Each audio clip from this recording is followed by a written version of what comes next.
And I'll give the floor to Thérese. Thank you, Elizabeth. It was nice to see the movie. It's short but important information when you just have arrived in Sweden.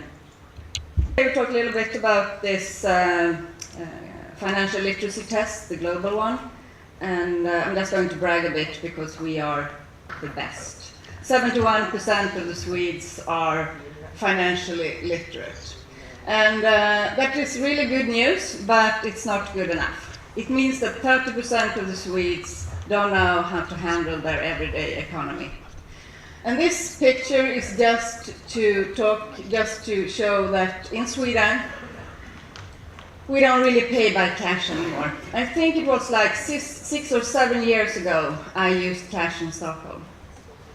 And if you arrive in Sweden, and you come from a country where cash is king, you are in big trouble.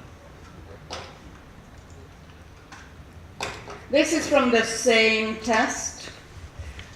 When Sweden, as I said, has 71% of financial literate people, this is from March this year, where people come from to Sweden. Syria, Afghanistan, Iraq, yeah, you can read the list. And you can see how they scored on the test. I'm not saying that everyone who comes to Sweden has a low financial knowledge, but I say that some of them have. So if you come from a country where 14% have the basic knowledge, and you end up in Sweden where you can't even pay with cash, you need some help.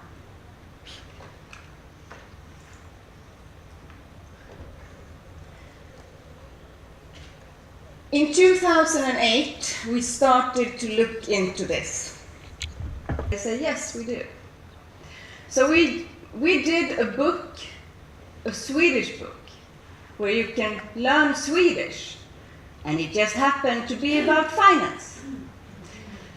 We have been doing this since 2008, and every year we send out 30,000 books.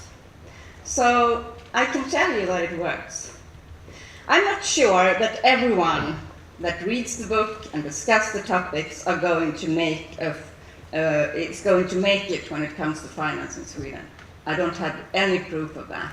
But I have proof that the book is used, and I know that everyone has a chance to learn the basics.